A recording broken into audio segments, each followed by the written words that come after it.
selanjutnya setelah perkenalan singkat kita tadi, kita masuk pada pembahasan materi kita, di mana pada video kali ini kita akan membahas penjelasan atau jawaban dari soal-soal ujian tengah semester strategi pembelajaran matematika pada semester 3 ini. Di mana untuk soal yang pertamanya adalah tuliskan hubungan dalam bentuk diagram Venn disertai penjelasan di bawahnya antara metode, model, pendekatan, strategi, teknik, dan taktik. Nah, kemudian untuk menjawab soal yang pertama ini, kita melihat soalnya terlebih dahulu, di mana kita disuruh membuat diagram Venn hubungan tersebut, di mana bentuk diagram Venn-nya yaitu bisa dilihat. Nah, pada diagram Venn ini, di mana yang pertama kali yaitu model yang paling besarnya, kemudian pendekatan, kemudian strategi, kemudian metode, kemudian teknik, kemudian taktik. Nah, jadi taktik ini merupakan yang paling terkecil. Jadi antara taktik, teknik, metode, strategi, pendekatan itu terbungkus dalam suatu model. Nah, untuk lebih jelasnya lagi, langsung saja kita simak video berikut ini, di mana pada video berikut ini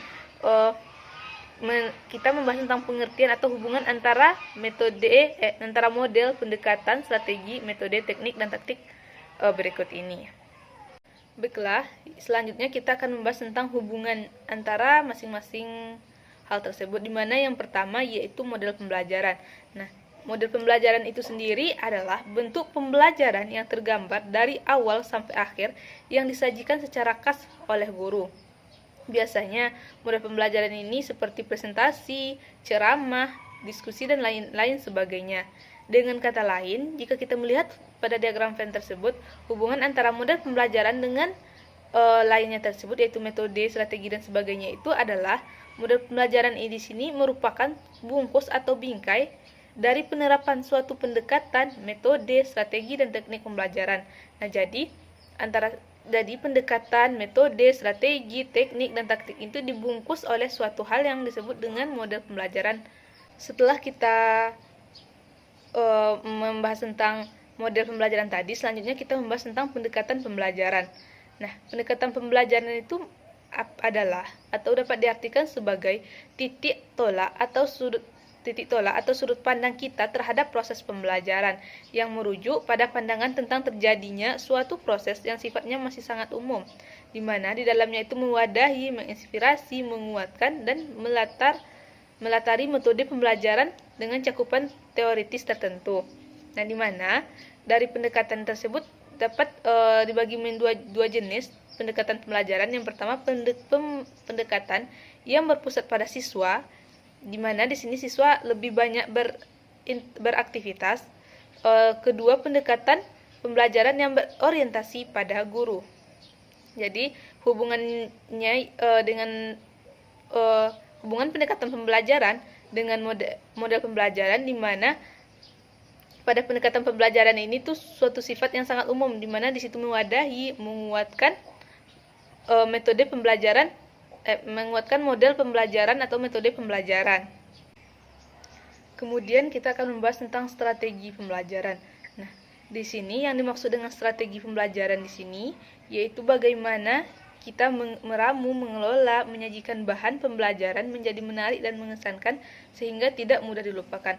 Atau kita bisa juga mengatakan bahwasanya strategi itu kiat-kiat kita dalam menentukan teknik, metode, dan taktik. Nah, setelah kita mengetahui strategi ini, kan kita akan membahas tentang metode, teknik, dan taktik. Nah, di strategi pembelajaran inilah kita akan mengetahui bagaimana kiat-kiat yang baik dalam menentukan strategi, metode, teknik, dan taktik, dan sebagainya tersebut. Kemudian yang keempat yaitu metode pembelajaran. Nah, metode pembelajaran itu merupakan cara atau langkah dan tahapan yang ditetapkan secara sistematis oleh guru dalam mencapai tujuan pembelajaran, di mana metode yang digunakan itu untuk merealisasikan strategi yang telah ditetapkan. Nah, jadi hubungannya dengan sebelumnya itu, setelah kita mengetahui strategi atau kiat-kiat bagaimana kita menentukan metode, teknik, dan taktik, barulah kita membuat langkah-langkah bagaimana atau tahapan yang akan ditetapkan oleh seorang guru bagaimana merealisasikan atau bagaimana menjalankan strategi yang telah kita buat tadi. Kemudian selanjutnya yaitu teknik pembelajaran. Nah, teknik pembelajaran itu biasanya teknik yang dilakukan oleh perorangan individu, di mana teknik itu cara yang dilakukan seseorang dalam mengimplementasikan suatu metode secara spesifik. Nah, tadi kan sebelumnya mereka sudah mengetahui bagaimana metode yang baik. Kemudian selanjutnya, bagaimana cara yang dilakukan oleh seseorang dalam melaksanakan metode yang telah dibuatnya tersebut. Kemudian yang terakhir yaitu yang paling terperinci yaitu taktik pembelajaran. Nah, apakah itu taktik pembelajaran? Di mana taktik pembelajaran ini adalah gaya seseorang dalam melaksanakan metode atau teknik pembelajaran tertentu yang sifatnya individual. Misalnya, kita dapat menemukan dua orang yang menggunakan metode ceramah, pasti dua orang tersebut menggunakan taktik atau gaya yang berbeda dalam melaksanakan metode ceramah tersebut. Baiklah, selanjutnya kita akan membahas soal nomor 2 UTS Strategi Pembelajaran Matematika, di mana soalnya adalah jelaskan 3 teori tingkah laku dan 3 teori kognitif beserta aplikasinya dalam pembelajaran matematika. Nah, kita sama-sama mengetahui bahwasanya teori tingkah laku terdiri dari beberapa teori, dan kemudian teori kognitif juga terdiri dari beberapa hal. Jadi, di sini kita hanya akan membahas 3 masing-masing teori tingkah laku dan teori kognitif saja. Di mana yang pertama kita akan membahas teori tingkah laku. Di mana yang pertama teori tingkah laku tersebut adalah teori Thorndike. Di mana teori Thorndike ini merupakan sebuah teori yang di dalamnya terdapat penguatan, di mana penguatan itu ternyata bisa dijadikan sebagai motivasi kepada siswa, atau dapat juga dikatakan bahwasanya Thorndike itu merupakan reward atau yang akan menguatkan perilaku hubungan antara stimulus dan respon, yang diharapkan benar akan melemahkan perilaku hubungan stimulus dan respon tersebut. Di mana untuk pengaplikasiannya dapat kita lihat bahwasanya ketika seorang guru matematika menjelaskan bahwasanya kita akan belajar pengurangan dan penjumlahan, hal itu dapat berguna dalam kehidupan sehari-hari. Nah, misalnya kita dapat menjelaskan kepada siswa kita tersebut bahwasanya penjumlahan dan pengurangan ini sangat diperlukan dalam kegiatan misalnya di pasar. Nah, di situ tuh dengan adanya hal tersebut, siswa tersebut akan termotivasi untuk belajar penjumlahan dan pengurangan tersebut. Kemudian teori yang kedua yaitu teori Skinner, di mana teori tingkah laku yang kedua ini, teori Skinner ini dapat diartikan sebagai sebuah teori yang apabila siswa menjawab benar akan diberi penguatan atau motivasi, sedangkan jika seorang siswa salah maka akan diberikan ganjaran atau hukuman.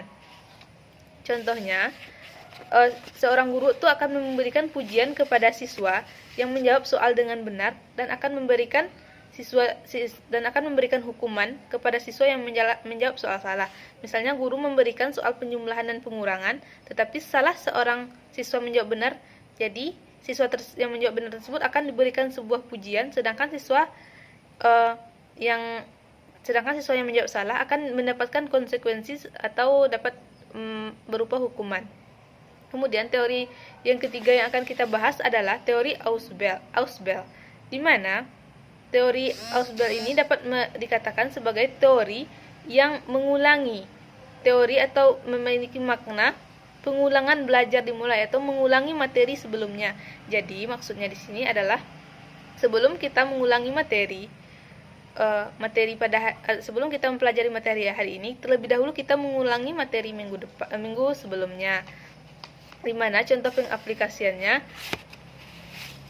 seorang guru akan memberikan mata pelajaran atau materi tentang aljabar. Terlebih dahulu guru tersebut akan menjelaskan atau mengulang materi sebelumnya, seperti mengingatkan kepada siswa bagaimana cara pengurangan dan penambahan yang baik dan benar, karena pengurangan dan penambahan itu nantinya akan berguna sekali pada materi aljabar tersebut. Nah, selanjutnya pada soal nomor 2 ini juga ada tadi soalnya 3 teori kognitif.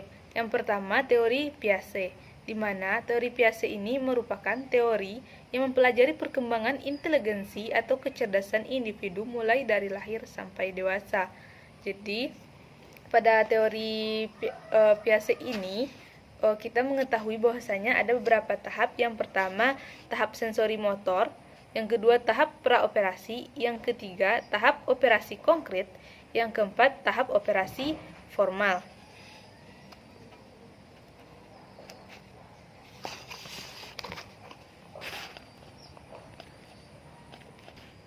Nah, untuk aplikasinya dalam pembelajaran matematika dapat kita ambil pada tahap 2, di mana yaitu tahap praoperasi, di mana kita perlihatkan 5 buah kelereng yang sama besar di atas meja, kemudian kita ubahlah letak kelereng itu menjadi agak berjauhan.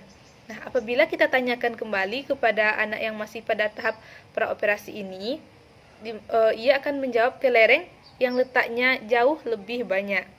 Itu jika kita melihat pada perkembangan teori Piaget ini, yaitu pada tahap yang kedua, yaitu tahap praoperasi, di mana pada tahap praoperasi ini biasanya dilakukan oleh anak yang berumur 2 tahun sampai 7 tahun.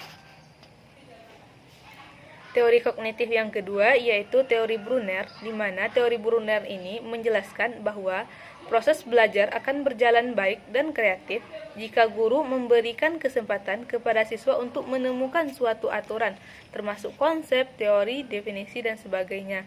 Jadi di sini pada teori ini guru tersebut akan memberikan kesempatan kepada siswa agar berkreasi sebaik mungkin, di mana contoh pengaplikasiannya dalam pembelajaran matematika bahwasanya kita memberikan sebuah alat peraga jaring-jaring kubus, dan siswa tersebut diberi kesempatan untuk memanipulasi atau untuk menemukan suatu hal yang baru, atau dengan adanya jaring-jaring kubus tersebut, siswa tersebut bisa menjelaskan apa yang dimaksud dengan kubus tersebut. Teori kognitif yang ketiga yaitu teori Gestalt, di mana teori Gestalt ini berpandangan bahwa keseluruhan itu lebih penting daripada bagi-bagian. Misalnya, contoh dalam kehidupan sehari-harinya, seorang pengamat akan mengamati seseorang dari kejauhan, di mana orang yang jauh itu pada mulanya hanyalah satu titik hitam yang terlihat bergerak semakin dekat kepada si pengamat. Semakin dekat orang itu dengan si pengamat, maka semakin jelas terlihat bagian atau unsur-unsur anggota tubuh orang tersebut. Nah, jadi di situ merupakan contoh dari teori Gestalt itu sendiri. Dan setelah orang itu dekat dengan si pengamat, maka mereka akan mengetahui bahwasanya orang tersebut itu memiliki mulut, hidung, tangan, dan lain-lain sebagainya. Jadi pada teori Gestalt ini merupakan teori yang berpandangan pada keseluruhan, lebih penting daripada bagian-bagian tersebut. Baiklah, selanjutnya kita masuk ke soal nomor 3 UTS, strategi pembelajaran matematika, yaitu yang mana soalnya tuliskan semua kemampuan dasar mengajar, kemudian pilih 2 saja untuk dijelaskan. Nah, kita sama-sama mengetahui bahwasanya keterampilan dasar mengajar itu merupakan suatu hal yang harus dimiliki oleh seorang guru. Jadi, secara garis besar atau pada kesempatan kali ini kita akan menjelaskan bahwasanya keterampilan dasar mengajar itu terbagi menjadi 8. Di mana keterampilan yang pertama yaitu keterampilan membuka dan menutup pembelajaran. Yang kedua, keterampilan bertanya. Yang ketiga, keterampilan memberi penguatan. Yang keempat, keterampilan mengadakan variasi. Yang kelima, keterampilan menjelaskan. Yang keenam, keterampilan dalam membimbing diskusi. Yang ketujuh, keterampilan dalam mengelola kelas. Yang kedelapan, keterampilan dalam mengajar kelompok kecil. Nah, baiklah, selanjutnya kita akan membahas 2 buah keterampilan atau kemampuan dasar mengajar. Yang pertama yang akan kita bahas yaitu kemampuan seorang guru dalam membuka dan menutup pembelajaran. Yang pertama, kemampuan membuka pembelajaran. Jadi, kemampuan membuka pembelajaran itu sebagai usaha yang dilakukan oleh seorang guru dalam mengajar untuk menciptakan situasi sehingga perhatian peserta didik itu akan terfokus pada penjelasan materi guru. Nah, jadi kemampuan membuka pembelajaran ini sangat bergantung atau sangat berdampak pada proses-proses pembelajaran yang akan kita lalui. Sedangkan untuk kemampuan menutup pembelajaran itu didefinisikan sebagai pengarahan peserta didik kepada penyesuaian tugas tertentu atau urutan kegiatan pembelajaran dari awal sampai akhir ini, di mana biasanya untuk melakukan proses keterampilan membuka dan menutup ini biasanya guru itu akan memberi sapaan terlebih dahulu pada saat akan membuka pembelajaran misalnya, atau mengulang materi minggu yang lalu agar siswa mengingat materi yang sebelumnya. Kemudian seorang guru juga harus memiliki keterampilan bertanya. Nah, yang keterampilan atau kemampuan yang kedua yang akan kita bahas di sini adalah keterampilan bertanya. Nah, jadi kita ketahui bahwasanya pertanyaan itu adalah segala pernyataan yang menginginkan tanggapan atau verbalisan. Dengan demikian, pertanyaan itu tidak selalu dalam bentuk kalimat tanya, tetapi bisa juga dalam bentuk kalimat perintah atau kalimat pernyataan. Misalnya, sebagai seorang guru kita harus berusaha untuk memberikan sebuah pertanyaan yang dapat membangkitkan semangat peserta didik atau motivasi peserta didik dalam melakukan pembelajaran. Misalnya contohnya saja, kita mengatakan kepada peserta didik bahwasanya berikan satu kata kerja transitif. Nah, dengan kita memberikan sebuah pernyataan tersebut, seorang siswa akan berpikir secara keras bahwasanya apa contoh dari kata kerja transitif tersebut. Kemudian, soal yang keempat UTS strategi pembelajaran matematika ini yaitu tuliskan perbedaan pendekatan pemecahan masalah dengan pendekatan open-ended. Yang pertama yaitu pendekatan pemecahan masalah. Pendekatan pemecahan masalah itu sendiri merupakan suatu pendekatan yang dilakukan dalam menyelesaikan masalah. Misalnya, dalam menjawab soal yang tidak rutin, diperlukan langkah-langkah atau tahapan-tahapan. Tetapi, jika soal itu bisa dikerjakan tanpa langkah-langkah atau kita bisa mengerjakan soal itu secara langsung, maka soal tersebut bukan disebut dengan soal pemecahan masalah. Di mana adapun langkah-langkah pendekatan pemecahan masalah ini, yang pertama, memahami masalah, yang kedua, merencanakan masalah, yang ketiga, menyelesaikan masalah, yang keempat, memeriksa ulang kembali. Kemudian, kita lihat pada pendekatan open-ended. Pendekatan open-ended adalah suatu pendekatan yang dilakukan secara terbuka dan dapat dilakukan dengan berbagai cara, baik itu dilakukan berbagai cara menghasilkan jawaban yang sama atau berbagai cara menghasilkan jawaban yang berbeda. Di mana langkah-langkahnya yang pertama, kita melakukan perencanaan atau merencanakan. Yang kedua, kita melakukan pendekatan ini. Yang ketiga, kita melakukan evaluasi. Nah, soal yang kelima yaitu rancanglah pembelajaran dengan menggunakan pendekatan konstruktivisme. Sebelumnya, kita mengetahui bahwasanya pendekatan konstruktivisme tersebut adalah pendekatan atau suatu pendekatan yang siswanya terlibat aktif di dalam kelas, dan di dalam kelas tersebut guru hanya sebagai fasilitator saja. Di mana untuk perancangannya kita melakukan tahap pertama yaitu tahap persepsi, di mana pada tahap persepsi ini seseorang guru akan memotivasi kepada muridnya. Misalnya, motivasi jika kita belajar matematika atau penjumlahan dan pengurangan akan dapat diaplikasikan dalam kehidupan sehari-hari. Misalnya saja jika kita sedang di minimarket. Kemudian tahapan yang kedua yaitu tahapan eksplorasi, di mana pada tahapan ini seorang guru itu akan menjemput ingatan siswa terhadap materi sebelumnya. Misalnya, jika kita pada hari ini membahas tentang penjumlahan dan pengurangan aljabar, maka guru akan meminta kepada siswa untuk mengingat materi tentang penjumlahan dan pengurangan secara mendasar agar nantinya memudahkan dalam pembelajaran aljabar ini. Tahapan selanjutnya atau tahapan yang ketiga yaitu tahapan diskusi atau penjelasan konsep. Nah, pada tahapan ini seorang siswa sudah mulai secara aktif dalam melakukan pembelajaran, di mana pada tahapan ini guru itu akan contohnya saja guru itu akan memberikan materi rata-rata, nanti siswa akan mencari materi dan menjelaskan setiap contoh soal yang ada, itu secara berkelompok. Misalnya saja kita ambil contoh soalnya, diberikan beberapa balok yang memiliki ketinggian yang berbeda, kemudian siswa akan menyusun balok tersebut dan menjadi sama rata. Contoh gambar yang dapat diaplikasikan yaitu sebagai berikut. Nah, dari gambar tersebut dapat kita ketahui bahwasanya keterangannya dari gambar ini siswa akan berdiskusi bagaimana cara mencari rata-rata pada balok tersebut dengan cara seperti gambar berikut.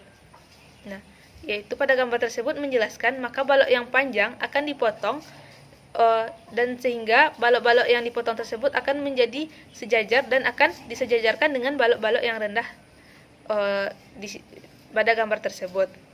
Kemudian tahapan yang terakhir yaitu tahap pengembangan atau aplikasi konsep, di mana pada tahapan ini seorang siswa atau masing-masing kelompok akan maju untuk menjelaskan hasil diskusi masing-masing kelompok, dan jika ada yang kurang nanti antara siswa atau antara saling kelompok satu dengan yang lainnya akan membantu mengembangkan dan mengaplikasikan konsep tersebut. Baiklah, mungkin sekian penjelasan soal UTS strategi pembelajaran matematika kita pada hari ini. Apabila salah dan kurangnya saya mohon maaf. Wabillahi taufiq wal hidayah. Assalamualaikum warahmatullahi wabarakatuh.